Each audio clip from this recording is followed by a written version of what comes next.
വചനം തിരുവചനം മാനവരക്ഷാവചനം ഹൃദയങ്ങളെ ഒരുങ്ങിയിടുക വചനത്തെ എതിരേൽക്കാൻ.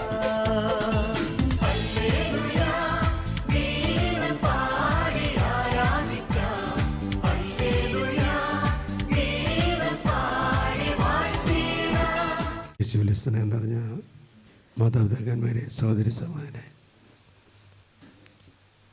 ഒരു മാസം മുമ്പ് ഒരു സഹോദരി കാണാനായിട്ട് വന്നു. ആ ചേച്ചി ആകെ അവശതയെ തളർന്നാണ് കാണുവാനായിട്ട് വരുന്നത്. ശുശ്രൂഷയിൽ പങ്കെടുക്കാൻ വരുന്നത്.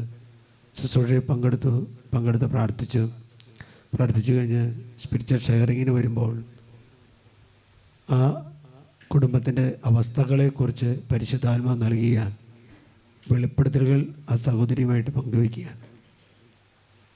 പങ്കുവച്ചുകൊണ്ടിരിക്കുമ്പോൾ ഞാനൊരു കാര്യം ചോദിച്ചു, കുടുംബത്തിൽ ആരെങ്കിലും മിശ്ര വിവാഹത്തിന് വിധേയമായിട്ടുണ്ടോ? അവർ പറഞ്ഞില്ല, അച്ഛൻ മിശ്ര വിവാഹത്തിനൊന്നും ഞങ്ങളുടെ കുടുംബത്തിൽ വന്നിട്ടില്ല.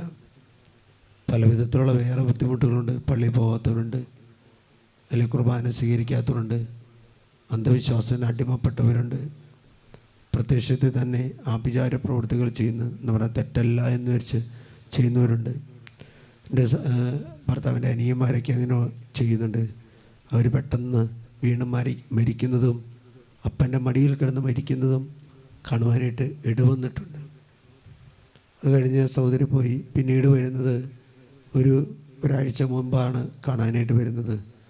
ആ സഹോദരി ഹോളിൽ കയറി ശുശ്രൂഷയിൽ പങ്കെടുത്തുകൊണ്ടിരിക്കുമ്പോൾ പെട്ടെന്ന് ഫോൺ വന്ന് സഹോദരി പുറത്തേക്ക് പോയി. ഫോൺ അറ്റൻഡ് ചെയ്ത് പ്രകാരമാണ് മകന് വേണ്ടി ഉറപ്പിച്ച കല്യാണം വീട്ടുകാർ വിളിച്ച് പറയുകയാണ്. അത് തൽക്കാലം അത് നടക്കില്ല എന്ന് പറയുകയാണ്. സഹോദരി വലിയ തലവേദനയും അസ്വസ്ഥതയായിട്ടാണ് ഹോളിലേക്ക് വീണ്ടും കടന്നു വന്നത്. നമ്മൾ വിശുദ്ധ കുർബാന അർപ്പിച്ചു. കുർബാനയ്ക്ക് ശേഷം ഡെലിവറൻസ് പ്രാർത്ഥന നടത്തി കഴിഞ്ഞ് ഞാൻ മുറിയിലിരിക്കുമ്പോൾ ഇവർ കാണാൻ വന്നു. വളരെ സന്തോഷത്തോടും ആനന്ദത്തോടും കൂടിയാണ് കടന്നു വരുന്നത്. ഇവരായിട്ട് നമ്മൾ സംസാരിക്കുമ്പോൾ ഇവർ പറയാം, അച്ഛൻ ഞാൻ 1 വർഷം മുമ്പാണ് ഇവിടെ വന്നത്. അന്ന് അച്ഛൻ എന്നോട് ചോദിച്ചു, കുടുംബത്തിൽ ആരെങ്കിലും മിശ്രവിഭാഗത്തിൽപ്പെട്ടവരുണ്ടോ എന്ന്. ഞാൻ അച്ഛൻ പറഞ്ഞതുപോലെ പുലർച്ചയ്ക്ക് 3 മണിക്ക് എഴുന്നേറ്റ് ഞാൻ പ്രാർത്ഥിക്കാൻ തുടങ്ങിയതിൻ്റെ ഫലമായിട്ട് ഉണ്ടായ സംഭവം ഇതാണ്. ഞാൻ പ്രാർത്ഥിച്ച് ഒരു 1.5-2 ആഴ്ച കഴിയുമ്പോൾ എൻ്റെ മകൻ ദുബായിൽ ജോലി ചെയ്യുകയാണ്. അവനവിടെ നിന്ന് വിളിച്ചിട്ട് പറയാണ്, എനിക്ക് അപ്പോൾ വീട്ടുകാർ കല്യാണം ആലോചിക്കുന്നുണ്ട്. അവൻ പറയണം, നിങ്ങൾ കല്യാണമൊന്നും എനിക്ക് വേണ്ടി ആലോചിക്കേണ്ട ആവശ്യമില്ല. ഞാനൊരു കുട്ടിയെ സ്നേഹിക്കുന്നുണ്ട്, ആ കുട്ടിയെ വിവാഹം ചെയ്യാൻ ഞാൻ ആഗ്രഹിക്കുകയാണ്. അപ്പോൾ അമ്മ ആകാംക്ഷയോട് ചോദിച്ചു, ഇത് എവിടെയുള്ള കുട്ടിയാണ്, എങ്ങനെയാണ് നീ കണ്ടുപിടിച്ചത് എന്നൊക്കെ ചോദിക്കാം. അപ്പോൾ നമുക്കറിയാം, ഇപ്പോൾ പുതിയ കണ്ടുപിടുത്തൽ എന്താണെന്ന് വെച്ചാൽ, പഴയ കാലത്ത് ബ്രോക്കർമാർ എന്ന് പറഞ്ഞവരുണ്ട്, മൂന്നാന്മാരെന്ന്. ഇപ്പം അതൊന്നുമില്ലല്ലോ. ഇപ്പോൾ എങ്ങനെയാണ് കണ്ടുപിടിക്കുന്നതെന്ന് ഇൻസ്റ്റാഗ്രാം അല്ലെങ്കിൽ സോഷ്യൽ മീഡിയ വഴിയാണ് കണ്ടുപിടിക്കുക. അപ്പോൾ ഇൻസ്റ്റാഗ്രാം വഴിയാണ് ഞാൻ കണ്ടുപിടിച്ചത്. പെൺകുട്ടി തിരുവല്ല ഭാഗത്തുള്ളതാണ്. അപ്പോൾ അമ്മ ചോദിച്ചു, ഏത് മത വിവാഹത്തില്ല? അത് നമ്മുടെ ഒന്നുമല്ല, പക്ഷെ അത് കുഴപ്പമില്ല, അവൾ അവരുടെ ജാതിയിൽ ഉറച്ചു നിൽക്കും, ഞാൻ എൻ്റെ മതത്തിലും ഉറച്ചു നിൽക്കുന്ന തീരുമാനം എടുത്തിരിക്കുന്നു. അപ്പോൾ അമ്മയ്ക്ക് ആകെ സങ്കടമായി. അപ്പം അമ്മമാർ എന്താ ചെയ്യുന്നതെന്ന് വെച്ചാൽ, അമ്മമാരെന്തായിരിക്കും ചെയ്യുന്നത്? എന്തായിരിക്കും? പ്രാർത്ഥിക്കുകയല്ല, കരയുക. അപ്പോൾ അമ്മ കരഞ്ഞിട്ട് ഫോൺ ഏതായാലും സങ്കടത്തോടു കൂടി കട്ട് ചെയ്ത് അമ്മ ഒരു തീരുമാനം എടുത്തു, 24 മണിക്കൂറും ഇവന് വേണ്ടി പ്രാർത്ഥിക്കാം. 24 മണിക്കൂറും ഈ അമ്മ പ്രാർത്ഥിക്കും. ഇവിടെ വന്ന് ഈ പ്രാർത്ഥനാ രീതി കേട്ട് വിശ്വാസ പ്രമാണം ചൊല്ലുക, മികാൽമാരുടെ പ്രാർത്ഥന 31 ചൊല്ലുക, 4 ജപമാല ചൊല്ലുക, വചനങ്ങൾ ഉച്ചരിക്കുക, കർണക്കൊന്ത ചൊല്ലുക. എനിക്ക് ചൊല്ലാൻ തുടങ്ങി കഴിഞ്ഞാൽ എന്തായിരിക്കും? അവർ പിന്മാറും. 24 മണിക്കൂറിന് മുമ്പ് അവർ തല്ലിപ്പിരിഞ്ഞെന്ന് മാത്രമല്ല, ഇൻസ്റ്റാഗ്രാമിലുള്ള 2 വ്യക്തികളും അങ്ങോട്ടും ഇങ്ങോട്ടും സകല കാര്യങ്ങളും ഡിലീറ്റ് ചെയ്ത് കളഞ്ഞു. ആ സഹോദരി സന്തോഷത്തോടെ വന്ന് പറയാം, അച്ഛൻ ഞാനിവിടെ വന്ന് അച്ഛൻ ഈ പറയുന്ന കാര്യങ്ങളൊക്കെ ഞാൻ കേട്ടു, ഞാൻ പ്രാർത്ഥിക്കാൻ തുടങ്ങി. എൻ്റെ കുടുംബത്തിൽ അച്ഛൻ ചോദിച്ചത് ഉണ്ടായില്ല, ഒരു മിശ്രഭാഗം ഉണ്ടായില്ല, പക്ഷേ അവർ കുറേ നാളുകളായിട്ട് എൻ്റെ മകൻ ഇൻസ്റ്റാഗ്രാമിലൂടെ ഒരു പെണ്ണിനെ സ്നേഹിക്കുന്നുണ്ടായി. അവൾ ഹിന്ദു സമുദായത്തിൽപ്പെട്ടവളാണ്, അവൾ ജാതീയ സമുദായത്തിൽപ്പെട്ടവളാണ്. അവർ വലിയ സ്നേഹമായിരുന്നു, ഒരു കല്യാണം കഴിക്കാനിരുന്ന. പക്ഷേ ഞാൻ 24 മണിക്കൂർ പ്രാർത്ഥിച്ചുള്ളൂ, അവർ തമ്മിൽ തല്ലിപ്പിരിഞ്ഞു വെച്ചാൽ അല്ലേ. അത് കഴിഞ്ഞിട്ടാണ് വീണ്ടും കല്യാണം കഴിച്ചേക്കാണ്. അപ്പോൾ അവരുടെ വീട് ചിലപ്പോൾ ഉള്ളിലാണ്. അപ്പോൾ ഒരു ഒറ്റ പെൺകുട്ടിയാണ്. ആ പെൺകുട്ടിയെ കല്യാണം കഴിച്ചു. അപ്പോൾ വീട്ടുകാർ പറഞ്ഞു അവള് പിടിവാശിക്കാരിയാണ് അവൾക്ക്. അപ്പോൾ അവൾ പറഞ്ഞു റോഡ് സൈഡല്ലാത്ത വീട് എനിക്ക് വേണ്ടെന്ന് പറഞ്ഞു. ഇപ്പോൾ ഡിമാൻഡുകളാണ്, ടൗണിലുള്ള കല്യാണങ്ങൾ ഇഷ്ടപ്പെടുള്ളൂ, അല്ലെങ്കിൽ ഗ്രാമപ്രദേശം. അപ്പോൾ അത് കേട്ടിട്ട് ചേച്ചി തന്നെ അത് കഴിഞ്ഞിട്ട് ശുശ്രൂഷയിൽ ഞാൻ പറഞ്ഞു, ചേച്ചി ഇപ്പോൾ ആലോചിക്കുന്ന കല്യാണം വേണ്ട എന്നാണ് പരിശുദ്ധാത്മ. അപ്പോൾ അവർ പറയാണ് ഇങ്ങനൊരു കേസ് കിടന്നതുകൊണ്ട് ആ കേസ് മാറിക്കഴിഞ്ഞപ്പോൾ വേറെ ബുദ്ധിമുട്ടൊന്നും വരാതിരിക്കാൻ വേണ്ടി ഒരു പെൺകുട്ടിയായാലും മാനസികമുള്ളതും എന്തെങ്കിലും പ്രശ്നമുള്ളതും കല്യാണം നടക്കട്ടെ എന്ന് വിചാരിച്ചിരുന്നത്. പക്ഷേ അച്ഛാ കല്യാണമൊക്കെ ഉറപ്പിച്ചു, അങ്ങോട്ടും ഇങ്ങോട്ടും കാര്യങ്ങളെല്ലാം പറഞ്ഞു. ഇവിടെ ശുശ്രൂഷയ്ക്ക് വന്ന് കയറുമ്പോൾ പറയാണ് കല്യാണം അത് നടക്കില്ല എന്ന് പെണ്ണിൻ്റെ വീട്ടുകാർ വിളിച്ച് പറയാം. അപ്പോൾ എന്നാലും ശുശ്രൂഷയ്ക്ക് വരുമ്പോൾ തടസ്സങ്ങൾ കേൾക്കുമ്പോൾ നമുക്കൊന്ന് കർത്താവ് എന്നെ വീണ്ടും വീണ്ടും പരീക്ഷിക്കുന്നു, ഉപേക്ഷിക്കുന്നു. നമ്മൾ പരീക്ഷിക്കില്ല. അത് കഴിഞ്ഞ് ചേച്ചി വരെ തലവേദന തുടങ്ങി, ശക്തമായിട്ട് തലവേദന തുടങ്ങി. ഹോളിൽ നിന്ന് ഇറങ്ങിപ്പോകണമെന്ന് തോന്നി. പക്ഷെ ഞാൻ പിടിച്ചിരുന്നു.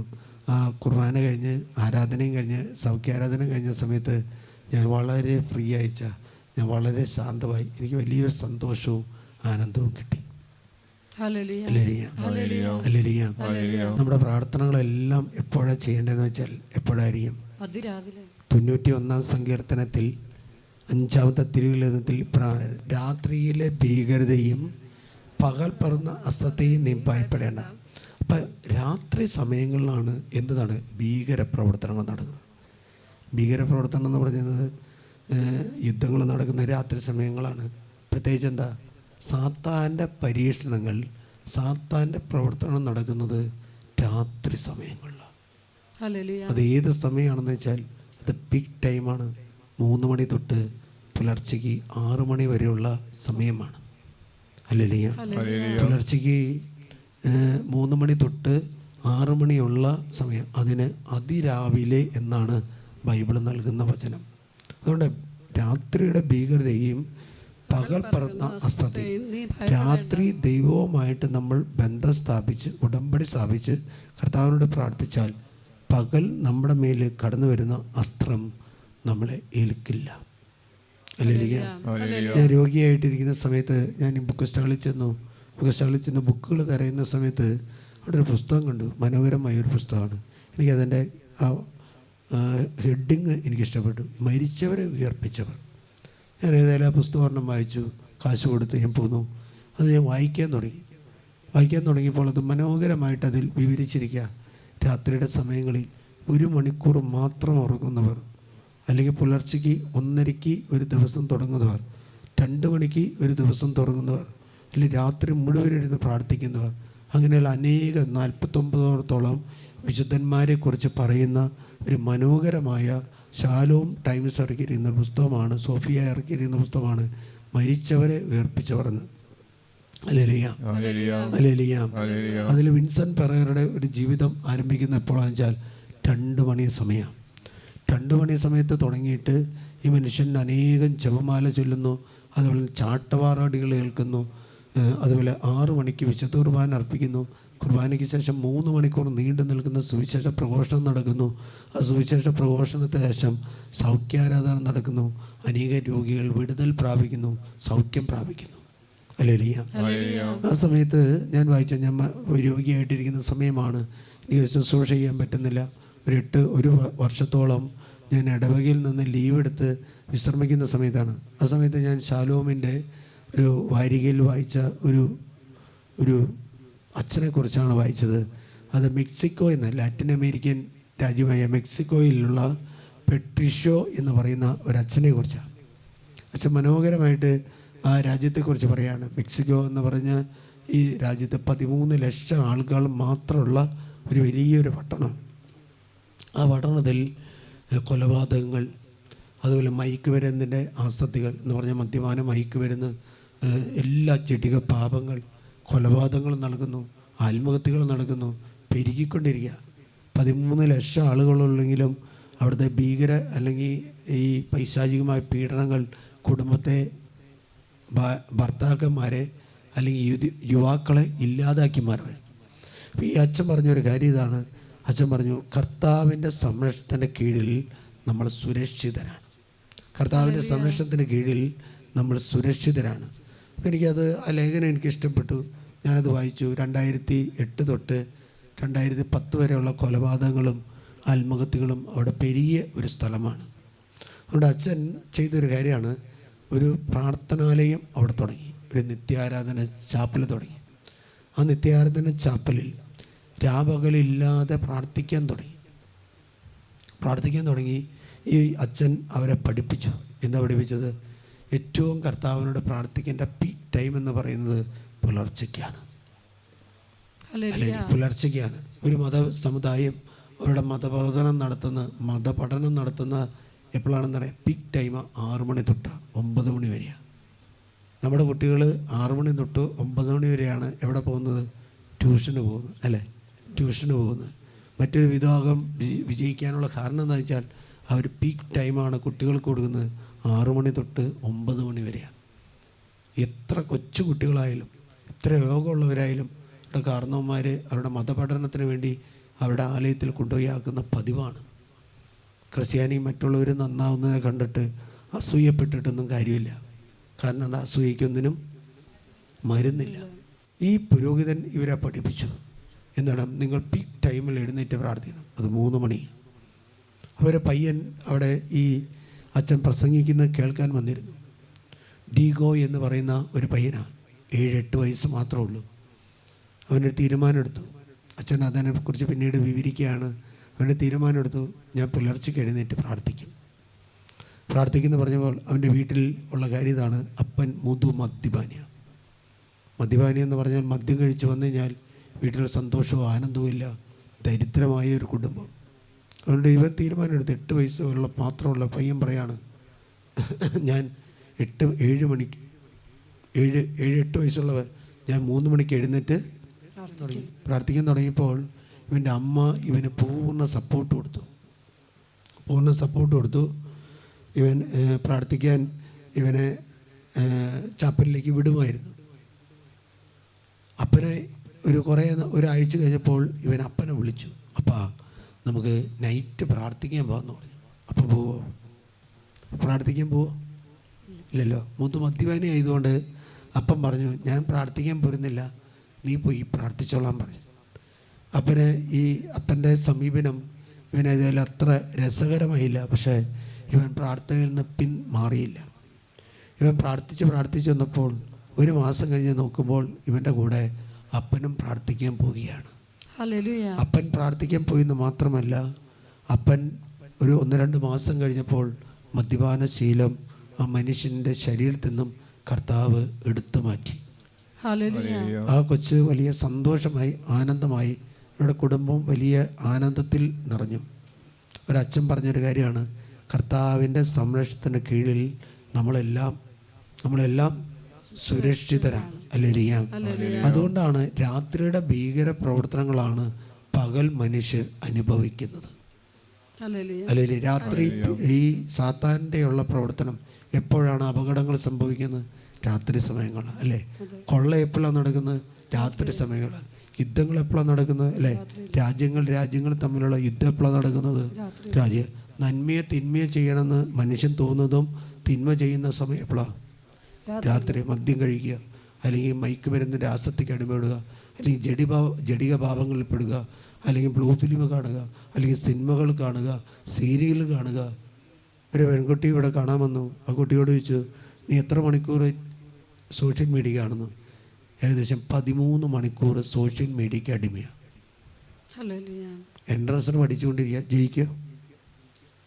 എൻട്രൻസിന് പഠിച്ചുകൊണ്ടിരിക്കുന്ന കുട്ടി പകൽ സമയം എൻട്രൻസിന് പോവുകയും രാത്രി ആരുടെ ജോലി ഉദ്യോഗസ്ഥനായിട്ട് മാറാണ്? സോഷ്യൽ മീഡിയയുടെ ഉദ്യോഗസ്ഥനായിട്ട് മാറാം. ഹല്ലേലൂയ. കാഞ്ഞിരപ്പുഴ ഭാഗത്തുനിന്ന് ഒന്നൊരു പയ്യൻ പറഞ്ഞപ്പോഴാണ് അവൻ 3 വർഷമായിട്ട് സ്കൂളിൽ നിന്ന് ലീവ് എടുത്ത് അവനൊരു മലയുടെ മുകളിൽ കയറിയിരുന്ന് 11-12 മണിക്കൂർ സോഷ്യൽ മീഡിയ കാണും. കാരണം അവൻ്റെ വീട്ടിൽ റേഞ്ചില്ലാത്തതുകൊണ്ട് ഒരു വലിയ മലയുടെ മുകളിൽ കയറിയിരുന്ന് ഇങ്ങനത് കാണാം. അവന് ഭക്ഷണം വേണ്ട, ഒന്നും വേണ്ട, ഒരു സാധനം കൊടുക്കണ്ട. അവൻ പോയി കഴിഞ്ഞാൽ 12 മണിക്കൂർ കഴിഞ്ഞേ വരുള്ളൂ. അമ്മയും അപ്പനൊക്കെ കൂട്ടിക്കൊണ്ടുവന്നു. കാരണം എന്താ, ഇവൻ 11ാം ക്ലാസ്സിൽ തുടങ്ങി 11ാം ക്ലാസ്സിൽ കയറിയപ്പോൾ തൊട്ട് ഇവൻ സ്കൂളിൽ പോകില്ല. ഹല്ലേലൂയ. അതുകൊണ്ട് ഈ പിശാചിൻ്റെ ഭീകര പ്രവർത്തനങ്ങൾ നമ്മുടെ കുടുംബത്തിലേക്ക് കടന്നു വരുന്നത് പുലർച്ചയ്ക്ക്. അതുകൊണ്ടാണല്ലോ ശിഷ്യന്മാർ കടലിലൂടെ കടന്നു പോകുമ്പോൾ അല്ലെങ്കിൽ വള്ളത്തിൽ രാത്രികാലങ്ങളിൽ പോകുമ്പോൾ വെള്ളം അല്ലെങ്കിൽ കടൽ ശോഭിച്ച് കപ്പലിലേക്ക് കടന്നു വരുമ്പോൾ രാത്രിയിൽ 3-ാമത്തിലും 4-ാമത്തിലും കർത്താവ് കടലിൻ്റെ മീതെ നടന്ന് അവരെ രക്ഷിക്കുന്നു. ഇനി അപ്പസ്തോലന്മാരെ തിരഞ്ഞെടുക്കാൻ പോകുമ്പോൾ ഈശോ ചെയ്യുന്നൊരു കാര്യമാണ്, അവൻ രാത്രി മുഴുവനും പ്രാർത്ഥിച്ചു. ലൂക്കായുടെ സുവിശേഷം 6-ാം അധ്യായമാണ്. രാത്രി മുഴുവനും അവൻ പ്രാർത്ഥിച്ചു. ഹല്ലേലൂയ. രാത്രി മുഴുവൻ 12 വായിക്കാമോ? ആ ദിവസങ്ങളിൽ അവൻ പ്രാർത്ഥിക്കാനായി ഒരു മലയിലേക്ക് പോയി അവിടെ ദൈവത്തോട് പ്രാർത്ഥിച്ചുകൊണ്ട് രാത്രി മുഴുവനും ചെലവഴിച്ചു. ഹല്ലേലൂയ. അവൻ രാത്രി മുഴുവനും ഈ മലയിൽ പ്രാർത്ഥിച്ചു. ഇനി വേണ്ട, മർക്കോസിൻ്റെ സുവിശേഷത്തിലേക്ക് വരുമ്പോൾ പ്രകാരമാണ്, അവൻ പ്രാർത്ഥിക്കാൻ മലയിലേക്ക് പോയി എന്ന് പറഞ്ഞു. മലയിലേക്ക് പോയി എന്ന് പറഞ്ഞാൽ എന്താ? മല എന്ന് പറയുന്നത് ബൈബിൾ വീക്ഷണത്തിൽ പ്രാർത്ഥനയുടെ സ്ഥലമാണ്. ഹല്ലേലൂയ. ഹല്ലേലൂയ. നമ്മുടെ ചേട്ടന്മാർ മലയ്ക്ക് പോയി എന്ന് പറയുന്ന പോലെയല്ല. മലയ്ക്ക് പോയെന്ന പോലെ ഈറ്റ വെട്ടാനോ അല്ലെങ്കിൽ തടി വെട്ടാനോ അല്ലെങ്കിൽ കൊട്ടോടി ഉണ്ടാക്കാനൊക്കെ പോകുന്ന. കൊട്ടോടി എന്ന് പറഞ്ഞു കഴിഞ്ഞാൽ കൊട്ടോടിയല്ല, കുടിക്കുന്ന സാധനം. ബൈബിൾ വീക്ഷണത്തിൽ മലയിൽ പോയി എന്ന് പറഞ്ഞാൽ അവൻ പ്രാർത്ഥിക്കാനായിട്ട് പോയിന്ന്. കർത്താവ് പകൽ മുഴുവനും തൻ്റെ സുവിശേഷ വേല ചെയ്യുകയും രാത്രി മുഴുവനും അവൻ മലയിൽ പോയി പിതാവുമായിട്ട് ഗാഠബന്ധത്തിലായിരിക്കുക. ഗാഠബന്ധം. അതുകൊണ്ടാണല്ലോ 91-ാം സങ്കീർത്തനം 14-15 തിരുവനന്തപുരത്തിൽ പറയാം, എന്നോട് ഒട്ടി നിൽക്കുന്നവൻ രക്ഷപ്രാപിക്കും. എന്നോട് ഒട്ടി നിൽക്കുക എന്ന് പറഞ്ഞാൽ ചേർന്ന് നിൽക്കുക. ആരാ? യോഹന്നാൻ ശ്ലീഹ എന്ത് ചെയ്തു? കർത്താവിൻ്റെ വശത്തോട് ചേർന്ന് കിടന്നു. അതെന്തുണ്ടായി? 11 ആൾക്കും കിട്ടാത്ത ഒരു കൃപയാണ്. ആ കർത്താവിൻ്റെ മനസ്സിലുണ്ടായ കാര്യങ്ങളെല്ലാം അവൻ ഒപ്പിയെടുത്തു. അവൻ്റെ സ്നേഹത്തിൽ എന്നോട് ചേർന്ന് നിൽക്കുന്നതിനാൽ ഞാൻ അവനെ രക്ഷിക്കും. അവൻ എൻ്റെ നാമം മറിയുന്നത് കൊണ്ട് ഞാൻ അവനെ സംരക്ഷിക്കും. അവൻ എന്നെ വിളിച്ചപേക്ഷിക്കുമ്പോൾ ഞാൻ ഒട്ടിച്ചേർന്ന് നിൽക്കുക. നമ്മൾ സ്നേഹത്തോടെ അവൻ്റെ സ്നേഹത്തിൽ നമ്മൾ ചേർന്ന് നിൽക്കുക, ഒട്ടി നിൽക്കുക. അതുകൊണ്ടാണല്ലോ യോഹന്നാൻ ശ്ലീഹയാണ് എന്തിനെക്കുറിച്ച് ഏറ്റവും കൂടുതൽ പറയുന്നത്? ദൈവസ്നേഹത്തെക്കുറിച്ച് വിവരിക്കുന്ന ഒരു സുവിശേഷകൻ ആരാണെന്ന് വെച്ചാൽ, ലേഖകൻ ആരാണെന്ന് വെച്ചാൽ പൗലോസ് ശ്ലീഹ അല്ല, പത്രോസ് ശ്ലീഹ അല്ല. പറയപ്പെടുന്നത് ഒരേ ഒരു വ്യക്തിയാണ് ഏറ്റവും കൂടുതൽ പറയപ്പെടുന്നത്, അത് യോഹന്നാൻ ശ്ലീഹയാണ്. അത് വക്ഷത്തിൽ ചാരിക്കിടന്നപ്പോൾ അവന് കിട്ടിയ ഒരു വെളിപാടാണ്. അത് പാത്മൻ ദ്വീപിൽ പോയിരുന്ന് അവൻ എഴുതുന്നത് വെളിപാടിൻ്റെ പുസ്തകം. അപ്പോൾ ദൈവത്തോട് ചേർന്ന് നിൽക്കുമ്പോഴാണ് അത് വെളിപ്പെടുത്തി കിട്ടുന്നത്. ദൈവത്തോട് പ്രാർത്ഥിക്കുമ്പോഴാണ് അത് വെളിവാക്കി. ഹല്ലേലൂയ. 92-ാം സങ്കീർത്തനം 2-3 തിരുവചനത്തിൽ പറയുന്നത്, രാത്രി കർത്താവിൻ്റെ വിശ്വസ്തതയാണ് ധ്യാനിക്കുന്നത്, പുലർച്ചയ്ക്ക് എന്താണെന്ന് വെച്ചാൽ കർത്താവിൻ്റെ കാരുണ്യത്തെയാണ്. അല്ലേ? രാത്രി മുഴുവനും പ്രഭാതത്തിൽ അങ്ങയുടെ കരുണയെയും രാത്രിയിൽ അങ്ങയുടെ വിശ്വസ്തതയെയും ഉദ്ഘോഷിക്കുന്നത് എത്രയോ ഉചിതം. അല്ലേ? 119 സംഘം ഇഷ്ടംപോലെ സ്ഥലത്ത് ഇത് പറയുന്നുണ്ട്. ഇനി ഏറ്റവും ഇഷ്ടപ്പെട്ടൊരു ഇതാണ്, എന്നോട് ഒട്ടി നിൽക്കുന്നവനെ ഞാൻ രക്ഷിക്കും. നമ്മളൊക്കെ ഈ റോഡുകളിലൂടെ കടന്നു പോകുമ്പോൾ ചില വാഹനങ്ങൾ കാണാറുണ്ട്. ഏത് വാഹനങ്ങളായിരിക്കും? ഉപയോഗശൂന്യമായിട്ട് കിടക്കുന്ന വാഹനങ്ങൾ.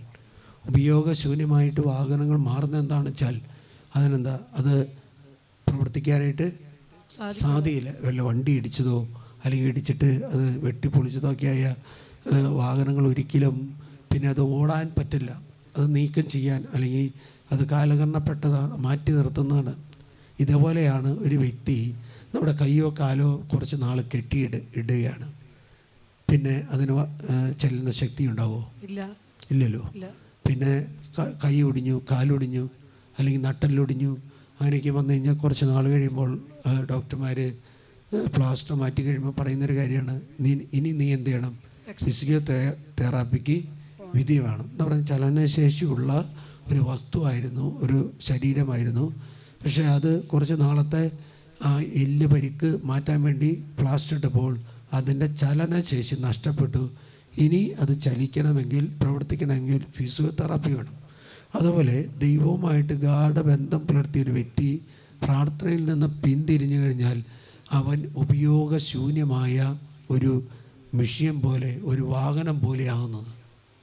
കാരണം അവനെ പിന്നെ കർത്താവിനെ വിളിക്കാനായിട്ട് ഒരിക്കലും പറ്റില്ല, കർത്താവിനെ പ്രാർത്ഥിക്കാനായിട്ട് ഒരിക്കലും അവന് സാധിക്കില്ല. Hallelujah, hallelujah. അതുകൊണ്ട് നമ്മൾ ജീവിതത്തിൽ ഏറ്റവും കൂടുതൽ ചെയ്യേണ്ടത് കർത്താവുമായിട്ടുള്ള ബന്ധം എപ്പോഴും ദൃഢമായിരിക്കണം, അത് വിശ്വസ്തതയായിരിക്കണം. ഒരിക്കലും മങ്ങൽ വരരുതരുത്, ഒരിക്കലും കൂട്ടങ്ങൾ വരരുത്. അതെന്ന് സുവിശേഷത്തിൽ കണ്ടു. എന്താ കർത്താവ് പറയാം, എന്താ അവസാനത്തെ ഒറ്റ വാക്ക് മനോഹരമാണ്. ഇപ്രകാരം പറയാണ്, അവിടുത്തെ കൽപ്പന എന്ന് പറഞ്ഞാൽ നിത്യജീവനാണ്. അവിടുത്തെ കൽപ്പന എന്ന് പറഞ്ഞാൽ നിത്യജീവൻ എന്ന് പറഞ്ഞാൽ സ്വർഗരാജ്യം. കൽപ്പന എന്താ? നമുക്ക് കൽപ്പന കിട്ടിയിട്ടുണ്ടല്ലോ അല്ലേ? നമുക്ക് 5 കൽപ്പനയുണ്ട്, 10 പ്രമാണങ്ങളുണ്ട്. അല്ലേ? 5 കൽപ്പനയുണ്ട്, 10 പ്രമാണങ്ങളുണ്ട് അല്ലേ? 5 കൽപ്പനകളും 5 കൽപ്പനകളും 10 പ്രമാണങ്ങളും നിത്യജീവനിലേക്കുള്ള വഴികൾ അല്ലെങ്കിൽ മാർഗങ്ങളാണ്. അത് നമ്മൾ നഷ്ടപ്പെടുത്തി കഴിഞ്ഞാൽ ഒരിക്കലും നമുക്ക് രക്ഷപ്പെടുവാനായിട്ട് സാധിക്കില്ല. അതാരാ പറഞ്ഞ്? മോസസ് എന്ന ജനത്തോട് പറയുന്നുണ്ട്. എന്താണെന്ന് വെച്ചാൽ, മക്കളെ, കൽപ്പന എന്ന് പറയുന്നത് ജീവന അല്ലിരിക്കാം. നമ്മൾ നിസ്സാരമായിട്ട് കാണരുത് ദൈവകൽപ്പനയെ, ദൈവപ്രമാണത്തെ നിസ്സാരമായിട്ട് കാണരുത്. കാരണം എന്താ വെച്ചാൽ നമുക്ക് പെട്ടെന്ന് നടക്കുന്ന കാര്യങ്ങളെ നമുക്കറിയുള്ളൂ. നമ്മുടെ ഹോട്ടലുകൾക്ക് പെട്ടെന്ന് ഭക്ഷണം കിട്ടുന്ന ഒരു സിസ്റ്റമാണ് അല്ലേ?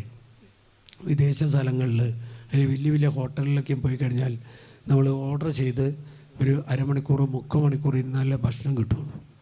പക്ഷെ കേരളത്തിൽ ഒരു വ്യത്യാസമുണ്ട്. എന്താ പറഞ്ഞാൽ നമ്മൾ ചെന്നിരിക്കുമ്പോഴേക്കും ഭക്ഷണം നമുക്ക് കിട്ടും.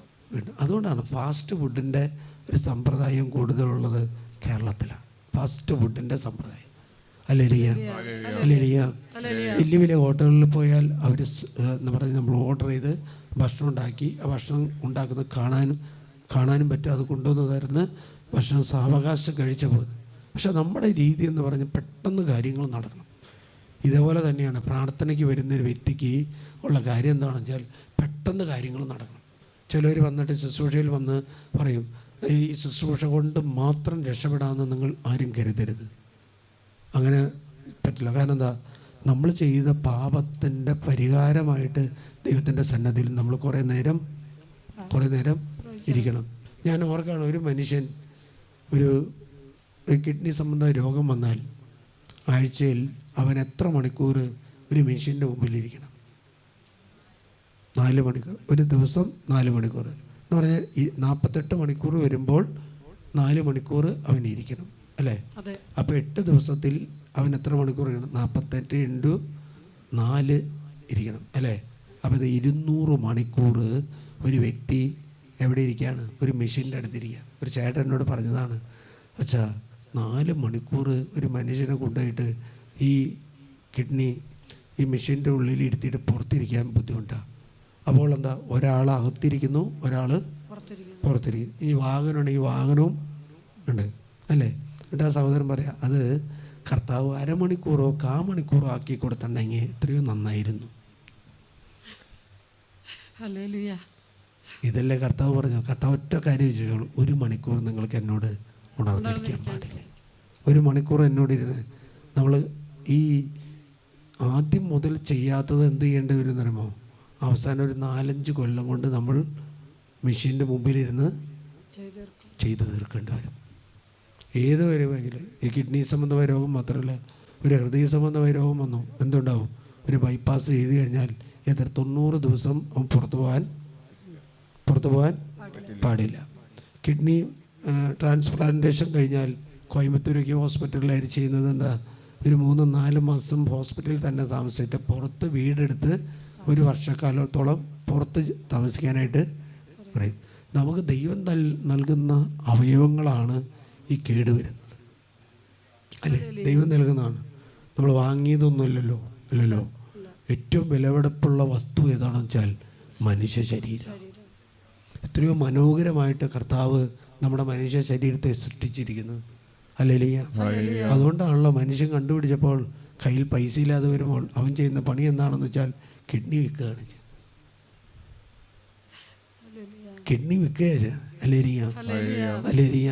കാശുണ്ടാക്കാൻ വേണ്ടി എന്ത് മാർഗവും നോക്കാവുന്ന വ്യക്തികൾ കിഡ്നി വിൽക്കുക ചെയ്യുന്നത്.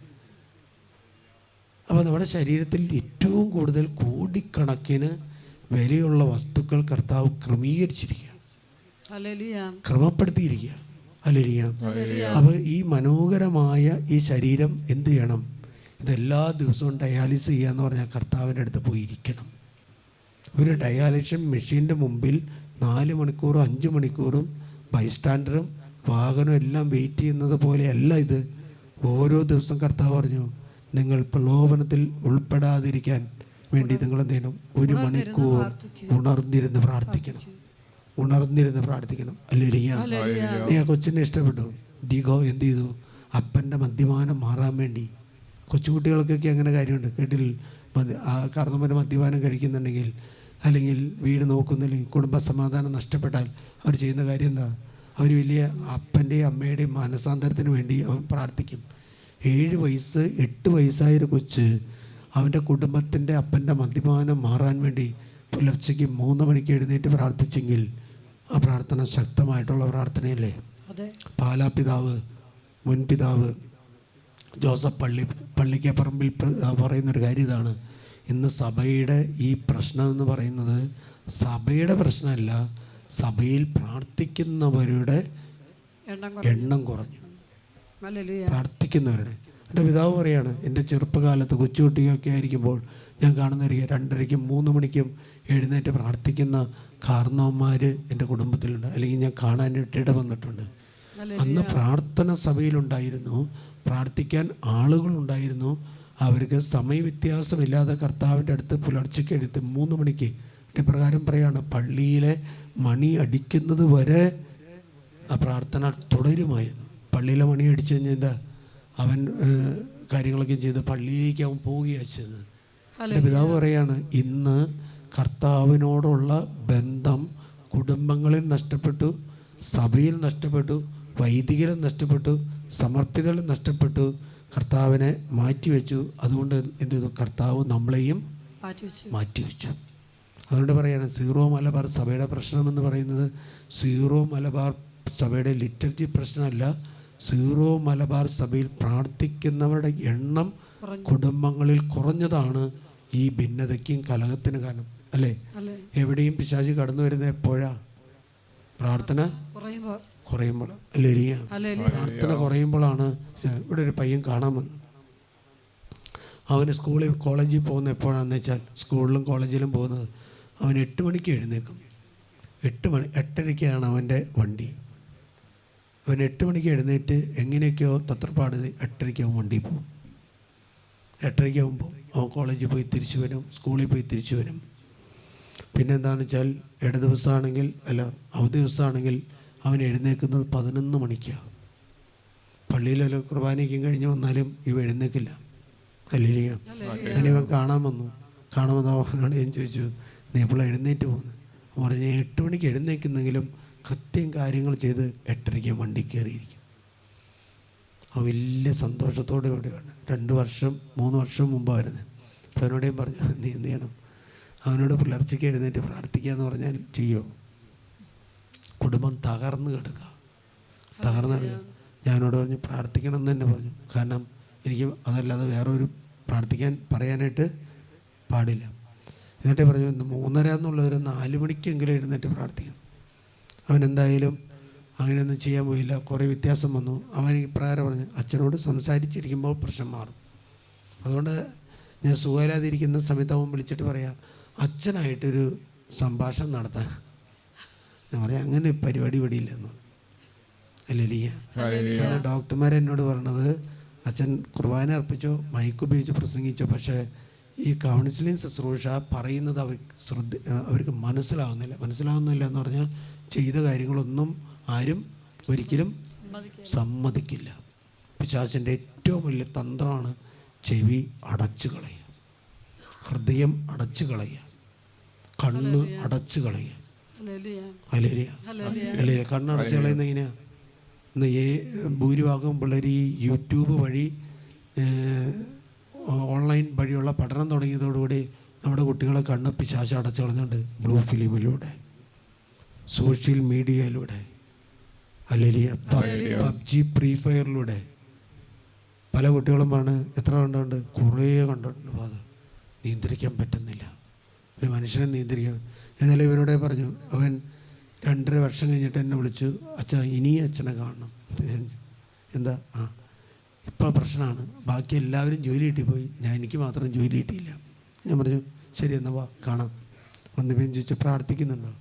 അവൻ സിസ്റ്റേഴ്സിൻ്റെ അടുത്ത് പോയിട്ട് 1-2 മണിക്കൂർ അവൻ കളഞ്ഞു. എന്നാൽ ഇവൻ ഇങ്ങനെ കാര്യങ്ങളിങ്ങനെ വിശദീകരിക്കും. കാരണം എന്താ? നമ്മുടെ ഭാഗത്ത് വളരെ വളരെ സേഫ്റ്റിയാണ്, വിശുദ്ധനാണ്. ഇപ്രകാരം എൻ്റെ അടുത്ത് വന്നിട്ട് പറയാൻ തുടങ്ങി. ഇപ്രകാരം പറഞ്ഞത്, ഞാൻ എൻ്റെ ക്ലാസ്സിൽ നല്ല കുട്ടിയാണ്. അപ്പോൾ ഒരു പെങ്കൊച്ചു വന്ന് എൻ്റെ തൊട്ടടുത്തിരുന്നു. അവൾ എന്നോട് പറയും, ആരെയും ചേട്ടൻ നോക്കരുത്. പറയുന്നത് കേൾക്കേണ്ട ആവശ്യമുണ്ടോ? ഞാനൊരു ക്രിസ്ത്യാനി ആയതുകൊണ്ട് അവളെ വേദനിപ്പിക്കാൻ ഇഷ്ടമില്ലാത്തതുകൊണ്ട് ഞാൻ എന്തു ചെയ്യും? ഇതാണ് നമ്മുടെ പിള്ളേരുടെ രീതി. അല്ലേ? ഞാൻ പറഞ്ഞു ഞാൻ ഇതൊന്നും കേൾക്കാൻ തയ്യാറല്ല. കാരണം എന്താ? ഒരു വീട്ടിലൊരു ടാങ്കിന് ഓട്ടയുണ്ട്. ഓട്ടയിലൂടെ വരുന്ന വെള്ളം എങ്ങനെ വേണമെങ്കിലും കുതിച്ചു പോകില്ലേ? അല്ലേ? നമ്മുടെ വീട്ടുകാർ പറയുന്നത് എന്തായിരിക്കും? വെള്ളം കുതിച്ചു പോകുന്നതിനെ കുറിച്ച് ആര് പറയുന്നത്? പക്ഷേ ഈ ഓട്ട അടയ്ക്കാൻ വരുന്ന വ്യക്തി എന്താ ചെയ്യുന്നത്? വെള്ളം കുതിച്ചു പോകുന്നതാണോ നോക്കുന്നത്, അതെയോ അവൻ ഓട്ടയാണ് കാണുന്നത്? ആ ഓട്ട പോയി അടച്ചു കഴിഞ്ഞാൽ അതിൻ്റെ ഉള്ളിലുള്ള പല വിധത്തിൽ വരുന്ന വെള്ളം ആ ഓട്ട അടച്ചാൽ അതിൻ്റെ ഉള്ളിൽ സുരക്ഷിത. അല്ലേ? നിങ്ങളൊരു വണ്ടി ഉണ്ടാക്കി കൊടുക്കുമ്പോൾ പറയാണ്, വണ്ടി ഓടിച്ചു വന്നപ്പോൾ അത് പല സൗണ്ട് ഉണ്ടാക്കി, പല രീതി കാണിച്ചു. അയാൾ ആ വർക്ക്ഷോപ്പുകാരൻ നമ്മൾ പറയുന്ന സൗണ്ടിനെ കുറിച്ചാണോ കേൾക്കുന്നത്, അതെയോ അവൻ കാര്യങ്ങൾ കേൾക്കുമ്പോൾ പറയാം അത് ഇന്ന സ്ഥലത്തു നിന്നാണ് ആ സൗണ്ട് വരുന്നത്.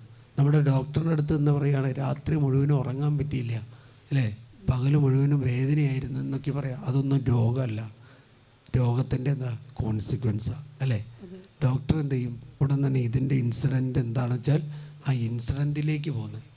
നമ്മളെല്ലാവരും ചെയ്യുന്ന ഒരു കൗൺസിലിങ്ങിന് പോയാൽ നമ്മുടെ കുടുംബത്തിൻ്റെ വിഷയങ്ങൾ അങ്ങോട്ട് അവതരിപ്പിക്കുക എന്നുള്ള അതല്ല, കുടുംബത്തിന് എന്താണ് ഒരു ചോർച്ച, വിശ്വാസത്തിൻ്റെ മേഖലയിൽ ചോർച്ച വന്നതെന്ന് കണ്ടുപിടിക്കുക ചെയ്യേണ്ടത്.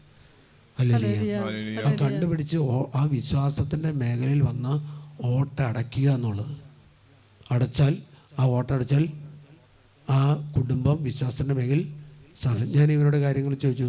ഇവനെന്താണെന്ന് വെച്ചാൽ ഈ കോളേജിൽ പോകുന്ന സമയത്ത് ഇവനെന്താ ഈ ഹോട്ടലുകളിൽ നിന്ന് പലവിധ ഭക്ഷണങ്ങൾ കഴിക്കുന്നുണ്ട്, പല രീതിയിലുള്ള ഭക്ഷണം കഴിക്കുന്നുണ്ട്. അതിൽ യുവാക്കളെ ആകർഷിക്കുന്ന ഭക്ഷണങ്ങൾ കഴിക്കുന്നുണ്ട്. അല്ലേരിക്കാം. ഈ ഭക്ഷണങ്ങൾ കഴിച്ചാൽ തൊട്ടടുത്തിരിക്കുന്ന വ്യക്തി ആരായാലും വലിയ വിഷയമുണ്ടോ? ഇല്ലല്ലോ. കുട്ടികൾ അതുകൊണ്ടല്ലേ പറയണേ, ആദ്യകാലത്ത് നമുക്കറിയാം പെണ്ണുങ്ങളുടെ സൈഡിൽ, ആണുങ്ങളുടെ സൈഡിൽ. ഇപ്പം പിള്ളേർ പറഞ്ഞാൽ എൻ്റെ അടുത്ത് തൊട്ടടുത്ത് പെണ്ണിരുന്നാൽ എനിക്കൊരു പ്രശ്നമില്ല. കാരണം അതില്ല. ഇതൊക്കെ ഞാൻ ഈ കാര്യങ്ങൾ ചോദിച്ച് ഒരു അരമണിക്കൂർ കഴിഞ്ഞപ്പോൾ അവൻ പറയാം എൻ്റെ പ്രശ്നം എന്താണെന്ന് എനിക്കിപ്പോൾ പറ്റി. ബാക്കി എന്താ അവനെല്ലാം ക്ലീനാണെന്ന് പറയാം. കാരണം നമ്മൾ എന്താ ചെയ്യേണ്ടത്? നമ്മളൊരു വിശ്വാസിയാണ്. അല്ലേ? വിശ്വാസിയാണ്. അവിശ്വാസിയായിട്ടുള്ള ബന്ധത്തിൽ നമ്മൾ എന്ത് ചെയ്യണം? ചേരുമ്പോൾ സ്പിരിറ്റ്, അവൻ്റെ സ്പിരിറ്റും നമ്മുടെ സ്പിരിറ്റും ഒന്നല്ല. ഏതെങ്കിലും ഒരു വ്യക്തി എൻ്റെ അടുത്തിരിക്കുമ്പോൾ എന്ന് പറഞ്ഞു കഴിഞ്ഞാൽ ആ വ്യക്തിയിലുള്ള സ്പിരിറ്റ്, ആ കുടുംബങ്ങളിലുള്ള സ്പിരിറ്റ് അല്ലേരിക്കാം നമ്മൾ ശ്രദ്ധിക്കേണ്ട മേഖലയാണ്. ഏതായാലും ഇവന് വേണ്ടി പ്രാർത്ഥിക്കുന്ന സമയത്ത് നമ്മളൊന്ന് പ്രാർത്ഥിച്ചു. ഇവൻ വെട്ടയിലിച്ച് താഴെ വീണു. ഇവൻ എഴുന്നേറ്റ് പറഞ്ഞു മനസ്സിലായച്ച കാര്യം മനസ്സിലായി. കാരണം എന്താ? എല്ലാ സ്പിരിറ്റും ഒന്നല്ല, എല്ലാ ആരാധന രീതികളും ഒന്നല്ല, എല്ലാ വിശ്വാസവും ഒന്നല്ല, എല്ലാ ദൈവങ്ങളും ഒരു ദൈവമല്ല. അല്ലേലിയ. ദൈവമില്ലാത്തവരുണ്ട്, ദൈവമുള്ളവരുണ്ട്. ദൈവത്തെ ആരാധിക്കുന്നവരുണ്ട്, ദൈവത്തെ ആരാധിക്കുന്നവരുണ്ട്. വീഴാൻ എളുപ്പമാണ് അല്ലേ? എഴുന്നേക്കാനോ? വീഴാൻ എളുപ്പമാണ്, എഴുന്നേക്കാൻ എളുപ്പമല്ല. ഹല്ലേലൂയ. പാപം ചെയ്യാൻ എളുപ്പമാണ്, പക്ഷേ പാപം ചെയ്യാതിരിക്കാൻ എളുപ്പമല്ല. ഹല്ലേലൂയ. തിന്മ ചെയ്യാൻ എളുപ്പമാണ്, പക്ഷേ നന്മ ചെയ്യാൻ അത്ര എളുപ്പമല്ല. വഴുവഴുപ്പുള്ള വഴിയാണെങ്കിൽ ആ വഴിയിലൂടെ പോയാൽ പിടിച്ചു നിൽക്കുക അത്ര എളുപ്പമല്ല, പക്ഷേ വീഴാൻ എളുപ്പമാണ്. വീണാൽ എന്തുണ്ടാവും? വീണാൽ വഴുവഴുപ്പുള്ള ചെളിയുള്ള ഒരു സ്ഥലത്തിലൂടെ നമ്മൾ നടന്നു പോയി കഴിഞ്ഞാൽ ആ ചെളി വീഴും. വീണാൽ ആ ചെളി നമ്മുടെ മേൽ വീഴും. അതിന് നമ്മൾ ചെയ്യുന്നത് എന്താ? ആ വഴുവഴുപ്പുള്ള ആ വഴി ഒഴിവാക്കി സുരക്ഷിതമായിട്ടുള്ള വഴിയെ പോവുക എന്നുള്ളത് സുരക്ഷിത. അല്ലാതെ ഞാൻ വഴുവഴുപ്പുള്ള വഴിയിലൂടെ പോയി ഇതെന്താ മറ്റുള്ളവരൊക്കെ കാണണം, ഞാൻ വീഴാതെ നടന്നു പോകുന്നതെന്ന് കാണിക്കാൻ വേണ്ടിയല്ല. അല്ലേ? വീഴാതിരുന്നാൽ എല്ലാവരും കൈയടിക്കും, വീണാൽ അവരെന്താ കൂട്ട കൈയടിക്കും. കാരണം എന്താ? നമ്മൾ സാഹസികത കാണിക്കാൻ പോയി. അതുകൊണ്ട് കർത്താവ് പറയുന്ന ഇപ്രകാരമാണ്, അവിശ്വാസികളുമായി നിങ്ങൾ ഒരു കൂട്ടുകെട്ടും പാടില്ല. അവിശ്വാസികളുമായിട്ട് എല്ലാത്തിനും ഒരു ആസക്തിയുണ്ട്, എല്ലാത്തിനും ഒരു ആസക്തിയുണ്ട്. അല്ലേരിയാം, അല്ലേരിയാം. കാരണം മദ്യപാനം ഒരു ആസക്തിയാണ്, പുകവലി ഒരു ആസക്തിയാണ്. ഇതെല്ലാം വരണമെങ്കിൽ ഒറ്റതുള്ളൂ, നമ്മുടെ ദൈവത്തിൻ്റെ ആത്മാവ് നമ്മളെ നിർവീര്യം. ഒരു പ്രാർത്ഥന, അത് ഞാൻ ഇവരോട് തുടർന്ന് ചോദിച്ചു, ഇപ്പം നീ എപ്പോൾ എഴുന്നേൽക്കുന്നുണ്ട്? അവൻ പറഞ്ഞു 2.5 വർഷം മുമ്പ് വരുമ്പോൾ ഞാൻ 8 മണിക്ക് എഴുന്നേക്കുമായിരുന്നു. ഞാനത് രക്ഷപ്പെട്ടു വെച്ചാൽ 7 മണിക്കാക്കിയിട്ടുണ്ട്. എനിക്കിഷ്ടപ്പെട്ടു, 7 മണിക്കാക്കിയിട്ട്. അപ്പോൾ ഇനി 2 കൊല്ലം ഒഴിഞ്ഞു കഴിയുമ്പോൾ എപ്പോൾ എഴുന്നേക്കും? 6 മണി. ഞാൻ ഏതെങ്കിലും ചിത്രങ്ങൾ കാണണ്ടോ? എൻ്റെ അച്ഛ എനിക്ക് എന്നെ തന്നെ കൺട്രോൾ ചെയ്യാൻ പറ്റുന്നില്ല. പ്രാർത്ഥനയില്ല. സ്നേഹമുള്ളവരെ, നമ്മൾ വിശുദ്ധിയിൽ ജീവിക്കുന്ന ഒരു വ്യക്തിക്ക് ദൈവത്തെ പ്രസാദിപ്പിക്കാൻ സാധിക്കും. വിശുദ്ധിയിൽ ജീവിക്കാത്ത ഒരു വ്യക്തിക്ക് ദൈവത്തെ പ്രസാദിപ്പിക്കാൻ സാധിക്കില്ല. കത്തോലിക്ക തിരുസഭ പഠിപ്പിക്കുന്നത് വിശുദ്ധിയെക്കുറിച്ചാണ്, അത് നിത്യജീവനെ കുറിച്ചാണ്. കൽപ്പന എന്നാൽ നിത്യജീവനാണെങ്കിൽ ആ നിത്യജീവൻ പാലിക്കണമെങ്കിൽ കൽപ്പന അനുസരിച്ച് പറ്റൂ. ഏറ്റവും മുമ്പ് കൽപ്പന അനുസരിക്കേണ്ടതല്ല ഞങ്ങളാണ്, അല്ലേ? നമ്മളെല്ലാവരും കൽപ്പന അനുസരിക്കാൻ ബാധ്യസ്ഥരാണ്. ഹല്ലേലൂയ. നമ്മൾ ഒരു മദ്യഷാപ്പിൻ്റെ മുമ്പിലൂടെ പോകുമ്പോൾ നമ്മുടെ കാലുകൾ അറിയാതെ പോകരുത്. കാരണം എന്താ? മദ്യം കഴിക്കുന്നവനാണെങ്കിൽ മദ്യഷാപ്പിൻ്റെ മുമ്പിലൂടെ കടന്നു പോകുമ്പോൾ അവൻ്റെ കാല് അറിയാതെ എന്തുണ്ടാവും? കള്ള്. എന്നിട്ട് കർത്താവ് എന്നെ പറ്റിച്ചു എന്ന് പറഞ്ഞിട്ട് കാര്യമുണ്ടോ? ഇല്ലല്ലോ. പിശാച് എന്നെ പരീക്ഷിച്ചു എന്ന് പറഞ്ഞിട്ട് കാര്യമുണ്ടോ? പാപം ചെയ്യുന്ന സ്ഥലങ്ങൾ ഏതാണെന്ന് വെച്ചാൽ ആ സ്ഥലങ്ങളിൽ നിന്നും വിമുക്തരാകുക എന്നുള്ളതാണ്. ഹല്ലേലൂയ. വിശുദ്ധന്മാരെ കുറിച്ച് പറയുമ്പോൾ നമുക്കൊരാഗ്രഹമുണ്ട്, ഞാനൊരു വിശുദ്ധനായിരുന്നെങ്കിലേ എന്ന്. പക്ഷെ വിശുദ്ധന്മാരെല്ലാം രാത്രിയുടെ യാമങ്ങളിൽ അവരിന്ന് പ്രാർത്ഥിക്കുന്നവരായിരുന്നു. ഹൈസന്ത് എന്ന് പറയുന്ന വിശുദ്ധൻ ഇപ്രകാരമാണ്, ആ വ്യക്തി രാത്രിയുടെ യാമങ്ങളിൽ ഇരുന്ന് പ്രാർത്ഥിക്കുന്നവനായിരുന്നു. Hallelujah, hallelujah. അതുകൊണ്ട് രാത്രി നമ്മൾ പ്രാർത്ഥിക്കുക. രാത്രി ഇപ്രകാരം പറയാണ്, പീറ്റർ അൽക്കന്തറ എന്ന് പറയുന്ന ഒരു വിശുദ്ധൻ ഒരു ദിവസത്തിൽ ആകെ 1 മണിക്കൂർ മാത്രമായിരുന്നു അദ്ദേഹം ഉറങ്ങുന്നത്. വിശുദ്ധ പീറ്ററിൻ്റെ പരിഹാര പ്രവൃത്തികളിൽ ഏറ്റവും പ്രധാനം അതുതന്നെയായിരുന്നു. ഭക്ഷണം 3 ദിവസത്തിൽ ഒരിക്കലെങ്കിലും. 65 വർഷത്തെ ജീവിതത്തിൽ 40 വർഷവും അദ്ദേഹത്തിൻ്റെ ദിനചര്യ ഇപ്രകാരമായിരുന്നു: 1 മണിക്കൂർ ഉറങ്ങുക. ഹല്ലേലൂയ, ഹല്ലേലൂയ, ഹല്ലേലൂയ. നമ്മളെ കുറിച്ച് ചിന്തിക്കുകയാണെങ്കിൽ 1 മണിക്കൂർ ഉണർന്നിരിക്കുന്നു എന്ന് പറയുന്നത്, അല്ലേ? 1 മണിക്കൂർ മാത്രം. ഞാൻ അത്ഭുതപ്പെട്ടു പോയി. 1 മണിക്കൂർ മാത്രം ഉറങ്ങുക, 3 ദിവസത്തിൽ ഒരിക്കൽ മാത്രം ഭക്ഷണം. ദൈവത്തെ പ്രസാദിപ്പിക്കണമെങ്കിൽ, ദൈവത്തിൻ്റെ കൃപ കിട്ടണമെങ്കിൽ, വിശുദ്ധി വേണമെങ്കിൽ നമ്മൾ പലതും ത്യജിച്ചേ പറ്റൂ, പലതും ഉപേക്ഷിച്ചേ പറ്റൂ. കൃപ പ്രകാരം പറയാണ്, കാട്ടിലെ കുന്നിൻ ചെരുവിൽ ആടുകൾക്കിടയിൽ ഉറങ്ങുമ്പോഴും പാട്രിക് പ്രഭാതത്തിന് മുമ്പേ പ്രാർത്ഥനയ്ക്കായി ഉണരുമായിരുന്നു. കഠിന മഞ്ഞ് വീഴുമ്പോഴും നനഞ്ഞൊലിക്കുന്ന മഴയും മൂടൽമഞ്ഞും മരവിപ്പും പ്രാർത്ഥനയ്ക്ക് തടസ്സമായില്ല എന്ന് പറയുന്നതെല്ലാം ശരി. പ്രാർത്ഥിക്കുവാനുള്ള അഭിവാഞ്ചിയിൽ അവനൊന്നും തന്നെ അറിഞ്ഞില്ല. ഈ മഞ്ഞ് വീണതും ഈ മഴ പെയ്തതൊന്നും അവൻ അറിഞ്ഞില്ല. ഹല്ലേലൂയ. അറിഞ്ഞില്ല എന്നതാകും പറയാൻ എളുപ്പം. ഭക്ഷിക്കാൻ ഒന്നുമില്ലായിരുന്നെങ്കിലും ഞാൻ അല്പം പോലും ക്ഷീണിതനായിരുന്നില്ല. മാത്രമല്ല വളരെ ശക്തമായിരുന്നത് കൊണ്ടായിരുന്നു ദൈവത്തിൻ്റെ പരിശുദ്ധാത്മാവ് എന്നെ സദാ ഉണർത്തിയിരിക്കുന്നത്. ഹല്ലേലൂയ. അതായത് രാത്രി മുഴുവനും ഇരുന്ന് പ്രാർത്ഥിക്കുന്ന, അല്ലെങ്കിൽ അതിരാവിലെ എന്ന് പറയുന്നത് എപ്പോഴാണെന്ന് വെച്ചാൽ 3 മണി കണ്ടുള്ള പ്രാർത്ഥന സമയം. ഏറ്റവും കൂടുതൽ പിശാച് ഭീകര പ്രവർത്തനം നടക്കുന്നത് ഒരു ദിവസത്തിൻ്റെ ഏത് സമയമാണെന്ന് വെച്ചാൽ 6 മണി തൊട്ട് പുലർച്ചയ്ക്ക് 6 മണി വരെയുള്ള സമയമാണ്. അതിൽ പീക്ക് ടൈമാണ് 9 മണി തൊട്ട് 6 മണി. അതിലും പീക്ക് ടൈമാണ് പുലർച്ചെ 3 തൊട്ട് 6 വരെ. പുലർച്ചയ്ക്ക് നമുക്കറിയാം, ഈ കുറച്ച് നാൾ മുമ്പൊക്കെയും പോലീസ് ഉദ്യോഗസ്ഥന്മാർ ചെയ്യുന്നൊരു കാര്യമായിരുന്നു. വണ്ടി ഓടിച്ചു വരുന്നവരെ വണ്ടി നിർത്തിയിട്ട് എന്ത് ചെയ്യുമായിരുന്നു? കട്ടൻ കാപ്പി കുടിക്കും, കട്ടൻ ചായ, ചുക്ക് വെള്ളം കുടിപ്പിക്കുമായിരുന്നു. എന്താണെന്ന് പറയുമ്പോൾ ഏത് ഡ്രൈവർമാരും ഉറങ്ങുന്ന ടൈം എന്ന് പറയുന്നത് 2:30-3:30 ടൈമിലാണ്. അപകടങ്ങൾ സംഭവിക്കുന്ന 2:30-3:30 ടൈമിലാണ്. അതുകൊണ്ടാണ് ആ ഉദ്യോഗസ്ഥൻ എന്ത് ചെയ്യുന്നത്? വണ്ടി ലോങ് ഓടിച്ചു വരുന്ന വണ്ടിക്കാരനെ ഒന്ന് നിർത്തി ഒരു ചുക്കുവെള്ളം കുടിച്ച് ഒന്ന് ഫ്രഷായി വീണ്ടും വണ്ടി ഓടിക്കും. അല്ലെങ്കിൽ അപകടം ഒളിഞ്ഞിരിപ്പുണ്ട്. ഉദ്യോഗസ്ഥന്മാർക്ക് പണിയൊന്നും ഇല്ലാഞ്ഞിട്ടല്ലോ രാത്രി കാലങ്ങളിൽ ഈ വരുന്ന വാഹനങ്ങൾ തടഞ്ഞ് അവരെ നിയന്ത്രിക്കുന്ന ആണോ? ഈ രാത്രി കാലങ്ങളിൽ വരുന്ന ടൂറിസ്റ്റ് വാഹനങ്ങൾ ആക്സിഡൻറ്റിൽപ്പെട്ടാൽ ആക്സിഡൻറ്റുകൾ വലുതായിട്ടുണ്ടോ? ഇല്ലേ? കല്ലടയുടെ കഴിഞ്ഞ ഒരു ദിവസം നമുക്കറിയാം, വണ്ടി എറണാകുളം ഭാഗത്ത് ഇടിച്ചപ്പോൾ വലിയ അപകടം സംഭവിക്കുക എന്ന് പറഞ്ഞാൽ സിഗ്നൽ കാണാൻ പറ്റാതെ വണ്ടി നീങ്ങിപ്പോയി. കാരണം സിഗ്നൽ കാണാൻ പറ്റാതെ വരുന്നെന്താ, ഉറക്കം വരും. ഉറങ്ങിക്കഴിയുമ്പോൾ പിന്നെ എന്താണ് സംഭവിക്കുന്നതെന്ന് പോലും അറിയാൻ പറ്റില്ല. അല്ലെങ്കിൽ അതുകൊണ്ട് വിശുദ്ധന്മാർ ഈ പുസ്തകം ഇതാണ് മരിച്ചവരെ ഏൽപ്പിച്ച ഈ പുസ്തകത്തിൽ പറയാണ്, ഇവർ രാത്രിയുടെ യാമങ്ങളിൽ ഉണർന്നിരുന്ന് അവർ പ്രാർത്ഥിക്കുമായിരുന്നു. അങ്ങനെ ചെയ്യുന്നവൻ പകലൊരു 10 മിനിറ്റ് 15 മിനിറ്റ് ഉറങ്ങിയെന്ന് വെച്ചാൽ ഒരു കുഴപ്പമില്ല. ഇൻസ്യൂനു ജസ്റ്റിസ് എന്ന പുസ്തകത്തിൽ വ്യക്തമായിട്ട് പറയുകയാണ്, പുരോഹിതരെ പുലർച്ചയ്ക്കുള്ള പ്രാർത്ഥന നിങ്ങൾ പഠിപ്പിക്കുക, അതിരാവിലെയുള്ള പ്രാർത്ഥന നിങ്ങൾ പരിശീലിക്കുക. വൈദികരോട് പറയാണ്, 2 വൈദികരുള്ളൂ, ആ 2 വൈദികർ കൂടി ഇരുന്ന് നിങ്ങൾ പ്രാർത്ഥിക്കുക. കാരണം എന്താ? അങ്ങനെയുള്ള കൂട്ടായ്മകൾ ഉണർന്നാൽ സഭ ഉണരും.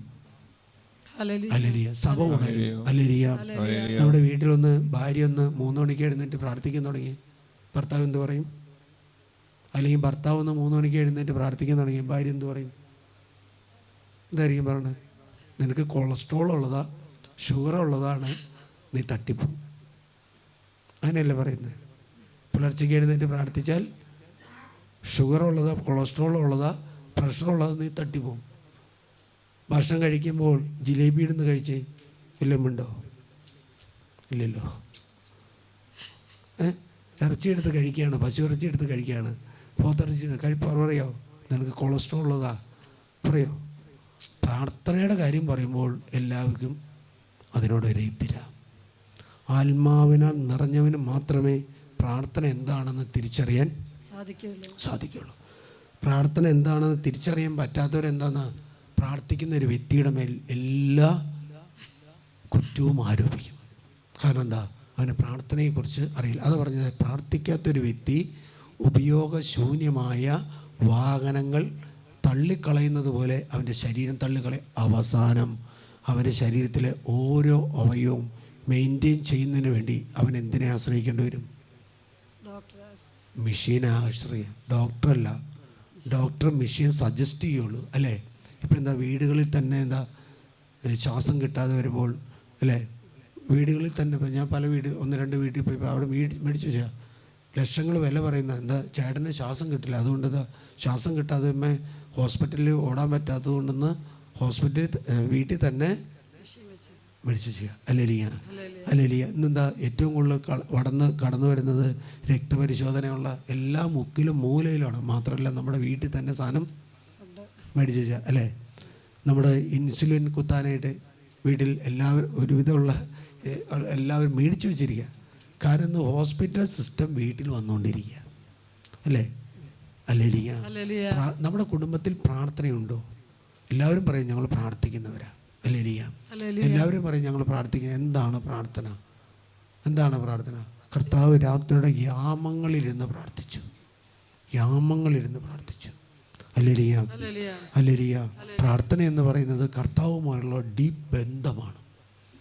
ആ ഡീപ്പ് ബന്ധം നടത്തിയ ഒരു വ്യക്തിയാണ് ആരാണെന്ന് വെച്ചാൽ ഫൗസ്റ്റീന.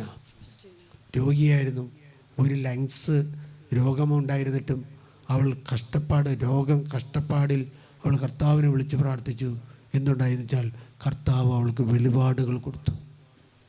ആ വെളിപാടുകൾ വെളിച്ചത്തിൽ, ആ സന്തോഷത്താൽ അവൾ മതിമറന്ന് അവളുടെ രോഗം അവഗണിച്ചുകൊണ്ട് അവൾ കർത്താവിനോട് ഗാഢമായി ബന്ധപ്പെടുത്തിയത് ആ ദിവ്യ അനുഭൂതിയാണ്, സ്നേഹ അനുഭൂതിയാണ്. ഹല്ലേലൂയ. സ്നേഹ അനുഭൂതിയാണ്.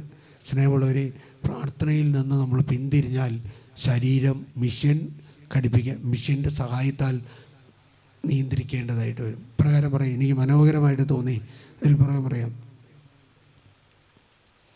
മെക്സിക്കോ എന്ന് പറയുന്നത് ലോകത്തിലെ ഏറ്റവും അപകടകരമായ നഗരങ്ങളിൽ ഒന്നാണ് ഈ ജവാറസ് എന്ന് പറയുന്നത്. മെക്സിക്കോയിലെ ഒരു സ്ഥലമാണ് ജവാറസ്. 2008 മുതൽ 2010 വരെയുള്ള കാലഘട്ടങ്ങളിൽ അവിടെ ഏറ്റവും കൂടുതൽ അപകടങ്ങളും കൊലപാതകങ്ങളുമാണ് നടന്നിരിക്കുന്നത്. വടക്കൻ മെക്സിക്കോയിലെ 13 ലക്ഷം ജനങ്ങൾ മാത്രം 212 ഔദ്യോഗിക കണക്കനുസരിച്ച് 3786 കൊലപാതകമാണ്. എത്ര ജനങ്ങളുള്ളത്? 13 ലക്ഷം മാത്രം ജനങ്ങളുള്ളിടത്ത് 3786 2010 കണക്ക്. മയക്കുമരുന്ന് മാഫിയയുടെ ഇതിൽ 2015 256 കൊലപാതകങ്ങളാണ് 2015. അങ്ങനെ മയക്കുമരുന്നും ഈ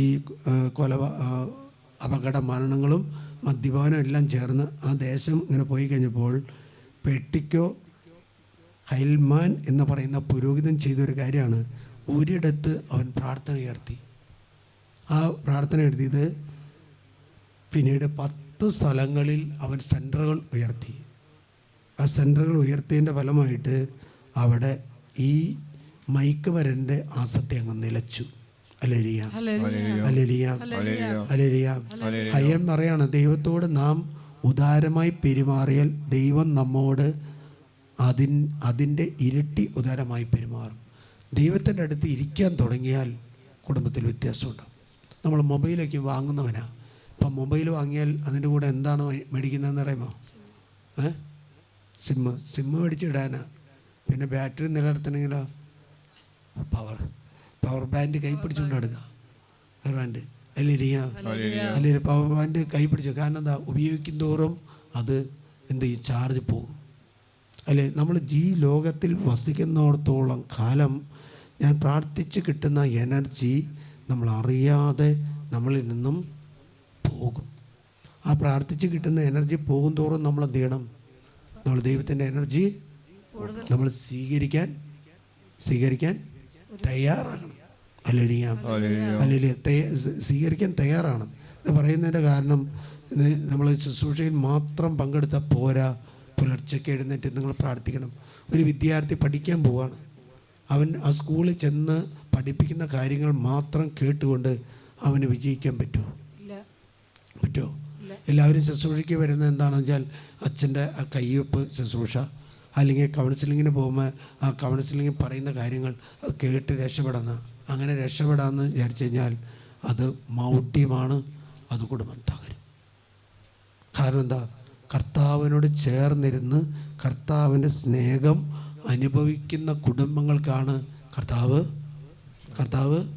രക്ഷ തരും. ഹല്ലേലൂയ. നമുക്കറിയാം, ആർസ് എന്ന് പറയുന്ന ഒരു ഇടവക ഒരു പ്രാർത്ഥനയില്ലാത്ത സ്ഥലമായിരുന്നു. നിങ്ങൾ ഈ ബ്രേക്ക് ഡാൻസ് അങ്ങനെയൊക്കെ പറയുമ്പോൾ ഇത് മയക്കുമരുന്ന് ഇന്നല്ല, ബ്രേക്ക് ഡാൻസ് എന്നല്ല, ആ കാലഘട്ടങ്ങളിൽ ഏറ്റവും മോശമായ, ഏറ്റവും ഹീനമായ, ഏറ്റവും തകർന്നിരിക്കുന്ന ഒരു സ്ഥലമായിരുന്നു ആർസ് എന്ന് പറയുന്നത്.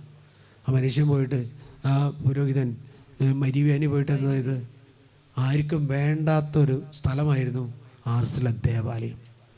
അതിന് പകരമായിട്ട് അവർ കൂട്ടം ചേർന്ന് ആടി തിമിർപ്പുമായിരുന്നു, മദ്യപാനം നടത്തി ഉല്ലസിക്കുമായിരുന്നു, ജഡിക ഭാവങ്ങളിൽ പെടുമായിരുന്നു.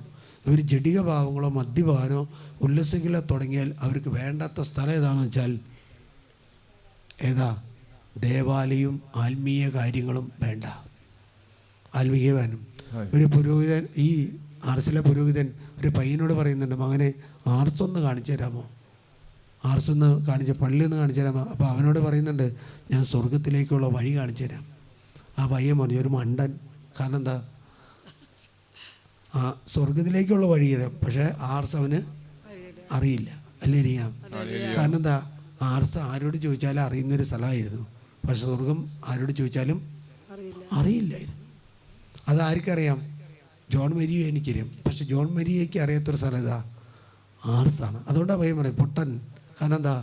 അവന് ആർസ് അറിയില്ല, സ്വർഗരാജ്യം അറിയാം. അല്ലിരിക്കാം. ആ മനുഷ്യൻ പോയിരുന്ന് എന്ത് ചെയ്തു? അവിടെ നിന്ന് ചുക്കിലേക്ക് മാറ്റി അതൊന്ന് അടിച്ചു തൂത്തു പ്രാർത്ഥിക്കാൻ തുടങ്ങി. പിറോട്ട് തിരിഞ്ഞു നോക്കിയില്ല. ഓരോ ദിവസം കഴിയും തോറുന്നുണ്ടായി പറയില്ല, ആൾ വന്ന് കൂടിക്കൊണ്ടിരുന്നു. അല്ലെങ്കിൽ പിറോട്ട് തിരിഞ്ഞ് നോക്കരുതെന്ന് ഒരു കുടുംബത്തോട് പറയുന്നുണ്ട്. പക്ഷെ ഒരു വ്യക്തി തിരിഞ്ഞു നോക്കി. ആരാ?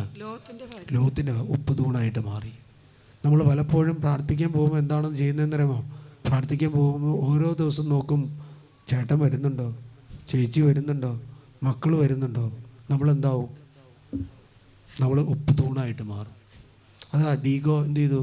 അവൻ ആരെയും വകവച്ചില്ല. തൻ്റെ അമ്മയുടെ പ്രോത്സാഹനം കിട്ടി. പ്രോത്സാഹനം കൊണ്ട് കാര്യമുണ്ടോ? അവൻ രാത്രിയുടെ യാമങ്ങളിൽ പ്രാർത്ഥിക്കാൻ പോയി. അവൻ പ്രാർത്ഥിച്ച് വന്നപ്പോൾ അപ്പൻ ആദ്യം തന്നെ ഇറങ്ങി പുറപ്പെട്ടു പ്രാർത്ഥനയ്ക്ക്. ഹല്ലേലൂയ. അതുകൊണ്ട് പിറകോട്ട് തിരിഞ്ഞു നോക്കരുത്. ആർസ് മാനസാന്തരപ്പെട്ടത്, ആർസ് വിശ്വാസത്തിൻ്റെ മേഖലയ്ക്ക് കടന്ന ഒറ്റ മനുഷ്യനാണ്. അതാരാണ്? John Maria. നിങ്ങൾ പലപ്പോഴും പിറകോട്ട് തിരിഞ്ഞു നോക്കിക്കൊണ്ടായിരിക്കുന്നത്. നിങ്ങൾ പലപ്പോഴും ജീവിത പങ്കാളി വരുന്നുണ്ടോ, ജീവിതത്തിൽ മക്കൾ വരുന്നുണ്ടോ, മക്കളുടെ മക്കൾ വരുന്നുണ്ടോ, മാറ്റങ്ങളുണ്ടാകോ, എന്തൊക്കെയാണ് നടക്കുന്നതെന്ന് തിരിഞ്ഞു നോക്കിയാൽ നിങ്ങൾക്ക് വീഴ്ച സംഭവിക്കും, തകർച്ച സംഭവിക്കും. ഹല്ലേലൂയ. ഞാൻ ഒരിക്കലും രോഗം മാറില്ല, ഞാൻ ഒരിക്കലും രക്ഷപ്പെടില്ല. എത്രയോ ആളുകൾ എൻ്റെ മുഖത്ത് നോക്കി പറഞ്ഞിട്ടുണ്ടെന്ന് പറയും. എൻ്റെ മുഖത്ത് നോക്കിയിട്ട് പറഞ്ഞിട്ടുണ്ട്. പക്ഷെ ഞാൻ അതൊന്നും ഗവനിച്ചില്ല. കാരണം എന്താ? എന്നോട് ഡോക്ടർമാർ പറഞ്ഞിട്ടുണ്ട് രക്ഷപ്പെടില്ല. അതൊന്നും എനിക്ക് ചെവിക്കൊണ്ട. എനിക്ക് മുമ്പിൽ ഒറ്റ വഴിയുള്ളൂ, ദൈവം. എനിക്ക് മുമ്പിൽ ഒറ്റ ആളുള്ളൂ, ദൈവം. കാരണം എന്താ? എൻ്റെ ദൈവം എന്നെ കൈയൊഴിഞ്ഞാൽ പിന്നെ എനിക്ക് രക്ഷയില്ല. നിങ്ങളുടെ ജീവിത പങ്കാളി കൈയൊഴിഞ്ഞാലും രക്ഷയുണ്ട്. പക്ഷേ നിങ്ങളുടെ ദൈവം നിങ്ങൾ ഉപേക്ഷിച്ചാൽ, നിങ്ങളുടെ ദൈവം നിങ്ങളെ കൈവിട്ടാൽ, ദൈവം നിങ്ങളെ മാറ്റിവെച്ചാൽ, ദൈവത്തിൻ്റെ മുഖം നിങ്ങളുടെ മുമ്പിൽ നിന്ന് എടുത്താൽ പിന്നെ നിങ്ങൾക്ക് ഒരിക്കലും രക്ഷയില്ല.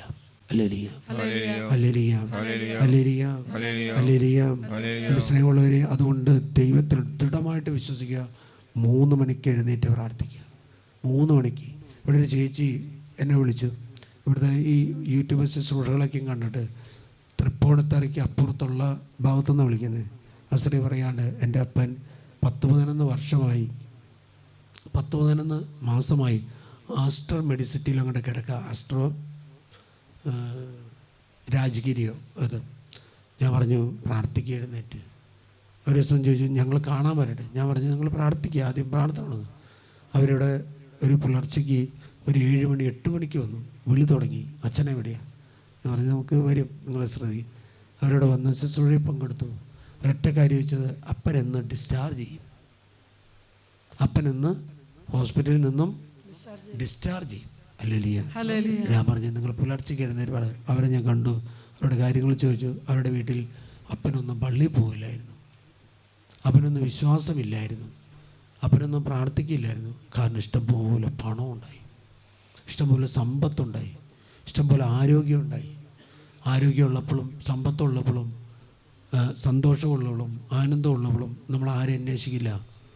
ദൈവത്തെ അന്വേഷിക്കില്ല. ഇപ്രകാരം പറഞ്ഞത്, അപ്പൻ പള്ളിയിൽ കയറി ഒരു ദിവസം ഏതാണെന്ന് വെച്ചാൽ എൻ്റെ കല്യാണത്തിൻ്റെ അന്നാ. പിന്നെ അപ്പം പള്ളിയിൽ പോയിട്ടില്ല. അപ്പോൾ ഭാര്യയോട് ചോദിച്ചാൽ ഭാര്യയും പറയും 2 ദിവസമായിരിക്കും വന്നിരിക്കുക, മോളുടെ കല്യാണത്തിനെന്നും എൻ്റെ കല്യാണത്തിനെന്നും. പള്ളി ആവശ്യമില്ല. ഇപ്പം എന്താ, ചേട്ടന് ഹോസ്പിറ്റലിൽ നിന്ന് ഇറങ്ങാൻ നേരം ഇല്ല. ഇവിടെ വന്ന് പ്രാർത്ഥിച്ചു. ഞാൻ പറഞ്ഞു, നിങ്ങൾ പ്രാർത്ഥന നടത്ത്, കർത്താവ് കരുണ കാണിക്കും. കർത്താവ് ദയാലുവാണ്, കർത്താവ് ദാക്ഷിണ്യക്കാരനാണ്, കർത്താവ് കോപിക്കുന്നവനല്ല, കർത്താവ് കരുണ കാണിക്കുന്നവനാണ്. അവർ പ്രാർത്ഥിച്ചു. അവരുടെ അനിയത്തിയും അനിയനും വന്ന് പ്രാർത്ഥിച്ചു.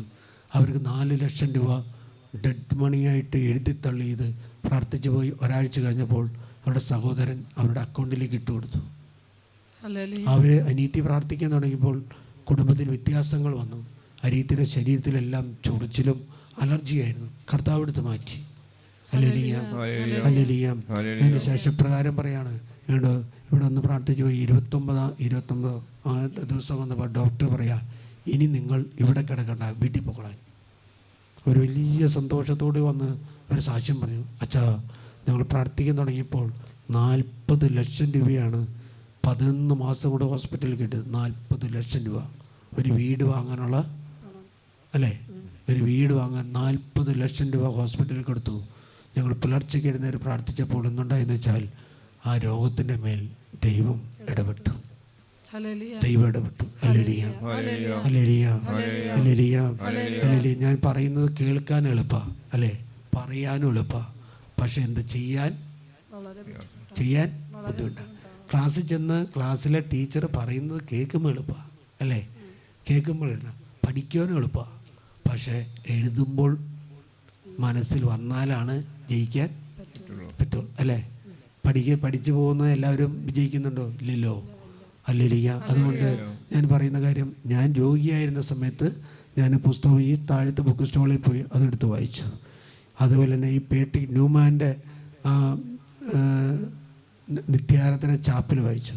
അതുപോലെ 2-3 പ്രാവശ്യം വായിച്ച പാതിരിപ്പിയുടെ ജീവിതം തുടങ്ങുന്നത് 1.5 കണ്ട. എത്ര ജപമാല ചെല്ലും? 40 ജപമാല ചെല്ലും. നിങ്ങൾ 40 ചെല്ലിയില്ലെങ്കിലും അതിൻ്റെ 0 കളഞ്ഞിട്ട് ചെല്ലിയാൽ മതി. 0 കളഞ്ഞിട്ട്. നിങ്ങൾ വലിയ എളുപ്പം ഇതാണ്. ഏതാ? 4 കളഞ്ഞിട്ട് ചെല്ലുന്നതാണ്. അല്ലേ രീയ? അല്ലേ? ഏതാ എളുപ്പം? ഞാൻ പറയുന്നത് 4 ചൊല്ലിയിരിക്കണം. 0 ചെയ്യേണ്ടത്, 4 ചെയ്യണം. 4 നിങ്ങൾ വിശുദ്ധി പ്രാപിക്കണമെങ്കിൽ കൂടുതൽ ജപമാല ചൊല്ലണം. അതുകൊണ്ട് പ്രത്യേകം ശ്രദ്ധിക്കണം. നമ്മുടെ വിശുദ്ധി ചോർത്തിക്കളയാൻ, നമ്മുടെ വിശ്വാസം ചോർത്തിക്കളയാൻ, നമ്മുടെ പരിശുദ്ധി ചോർത്തിക്കളയാൻ ഈ കാലഘട്ടത്തിൽ തിന്മ പിശാച് പരിശ്രമിച്ചുകൊണ്ടിരിക്കുക. അവന് വീഴ്ത്തുക ആരെയാണെന്ന് വെച്ചാൽ, അവന് വീഴ്ത്തിയ വിശ്വാസികളെ വീഴ്ത്തണം. അവനെ വീഴ്ത്തേണ്ടത് ആരെയാണെന്ന് വെച്ചാൽ വിശുദ്ധിയിൽ ജീവിക്കുന്നവരെ വീഴ്ത്തണം. അവന് വീഴ്ത്തേണ്ടതെന്നാൽ കത്തോലിക്ക തിരുസഭയുടെ മുദ്ര കുത്തിയവനെ അവന് വീഴ്ത്തണം. ഹല്ലേലൂയ. നമ്മൾ ഭൗതിക കാര്യങ്ങളെക്കുറിച്ചല്ല ചിന്തിക്കേണ്ടത്. ക്രിസ്തുവിൻ്റെ സഭയെ പണിതുയർത്താൻ നിങ്ങൾ പരിശ്രമിച്ചാൽ ക്രിസ്തുവിൻ്റെ സഭ പണിതുയരുന്നതിനനുസരിച്ച് നിങ്ങളുടെ കുടുംബങ്ങളിൽ നിന്ന് പിശാച് വിട്ടുപോകും. അല്ലെങ്കിൽ സഭ ഒരു ദേശത്ത് ഇടവകയിൽ ശക്തി പ്രാപിക്കുമ്പോൾ ആ ഇടവക അതിർത്തിയിൽ പിശാച് നിലനിൽക്കുമോ? നിലനിൽക്കുമോ? ഇല്ലല്ലോ. ഒരു അതിർത്തിയിൽ ഒരു ജില്ലയിൽ ഒരു SP നല്ല ശക്തനാണെന്ന് അറിയാണ്. അവിടെ ആരെങ്കിലും ഒരു കൊള്ളക്കാരൻ നിൽക്കുമോ? ഇല്ലല്ലോ. Hallelujah, hallelujah. കണ്ണുകൾ അടയ്ക്കുക. കർത്താവേ, അങ്ങയുടെ സഭ തകർന്നുകൊണ്ടിരിക്കുമ്പോൾ ആ സഭയ്ക്ക് വേണ്ടി പണിതുയർത്താൻ വേണ്ടി പ്രാർത്ഥിക്കാനുള്ള കൃപ എനിക്ക് നൽകണമേ കർത്താവേ. ഒരു വട്ടനെ പോലെ ഓടി നടന്നവനാണ് അസിസിലസ് ഫ്രാൻസിസ്. സഭയെ പണിതുയർന്ന് ആഗ്രഹിച്ചവനാണ്. അതുകൊണ്ട് തന്നെ അവൻ 2ാമത്തെ ക്രിസ്തുവായിട്ട് മാറി. 3ാമത്തെ ക്രിസ്തു എന്ന് വിളിക്കപ്പെടാൻ നമ്മൾ ഓരോരുത്തരും അർഹരാണ്. സഭ തകർന്നുകൊണ്ടിരിക്കുമ്പോൾ, സഭയിൽ കുടുംബങ്ങൾ തകർന്നുകൊണ്ടിരിക്കുമ്പോൾ, സഭയിൽ വൈദികർ വീണുകൊണ്ടിരിക്കുമ്പോൾ, സഭയിൽ സന്യസ്തർ വീണുകൊണ്ടിരിക്കുമ്പോൾ, സഭ ഭിന്നിച്ചുകൊണ്ടിരിക്കുമ്പോൾ, സഭ കലഹിച്ചുകൊണ്ടിരിക്കുമ്പോൾ നമ്മൾ തളർന്നിരിക്കാനുള്ളവരല്ല, ഉറങ്ങി വിശ്രമിക്കാനുള്ളവരല്ല, അതിനുവേണ്ടി പ്രാർത്ഥിക്കാനുള്ളവരാ. കരങ്ങൾ സ്വർഗത്തിലേക്ക് ഉയർത്തട്ടെ. സർവ്വര് എൻ്റെ കുടുംബത്തിലെ കുട്ടികൾ നശിക്കുന്നത് പോലെ തന്നെയാണ് സഭയിൽ ഓരോ കുട്ടികളും നശിപ്പിക്കുന്നത്. എൻ്റെ കുടുംബത്തിലെ മാതാപിതാക്കന്മാർ പാപത്തിന് അടിമയപ്പെടുന്നത് പോലെയാണ് സഭയിലെ ഓരോ വ്യക്തികളും അടിമപ്പെടുന്നത് കാണുമ്പോൾ കർത്താവ് വേദനിക്കുകയാണ്. എനിക്ക് വേണ്ടി പരിഹാരം ചെയ്യുന്ന, എനിക്ക് വേണ്ടി പരിത്യാഗം ചെയ്യുന്ന, എനിക്ക് വേണ്ടി നോമ്പെടുത്ത് പ്രാർത്ഥിക്കുന്ന ആരെങ്കിലും ആ ദേശത്തുണ്ടോ എന്ന് യേശു ചോദിക്കുകയാണ്. സ്തുതിച്ച് പ്രാർത്ഥിക്കട്ടെ, കരങ്ങളെടുത്ത് സ്തുതിക്കട്ടെ. കർത്താവേ, ഞാൻ ചെയ്യാം കർത്താവേ, ഞാൻ അങ്ങയുടെ സഭയെ പണിതെടുത്താം കർത്താവേ, അങ്ങയുടെ സഭയുടെ കോട്ടങ്ങൾ ഞാൻ പരിഹരിക്കാൻ കർത്താവേ. നിങ്ങൾ ഏറ്റുപറയുക. ഹല്ലേലൂയ. നീ ഏറ്റുപറയുന്ന സമയം നിന്റെ കുടുംബത്തിന്റെ മേൽ ദൈവത്തിന്റെ ആത്മാവ് കടന്നു വരും. നീ പണിതുയർത്താൻ പരിശ്രമിക്കുന്ന സമയം കർത്താവ് നിന്റെ കുടുംബത്തിന്റെ മേൽ ഏറ്റെടുക്കും. ഹല്ലേലൂയ, ഹല്ലേലൂയ, ഹല്ലേലൂയ, ഹല്ലേലൂയ, ഹല്ലേലൂയ. സ്തുതിക്കട്ടെ, എല്ലാവരും സ്തുതിക്കട്ടെ, കരങ്ങളെടുത്ത് സ്തുതിക്കട്ടെ, മനസ്സ് തുറന്ന് സ്തുതിക്കട്ടെ, ഹൃദയം തുറന്ന് സ്തുതിക്കട്ടെ. സ്നേഹന്മാരിൽ നിറഞ്ഞപ്പോ ശക്തി ഒരു അഭിഷേകത്തിന് വേണ്ടി പ്രാർത്ഥിക്കട്ടെ. നയിക്കേ കണ്ണുകളടച്ച്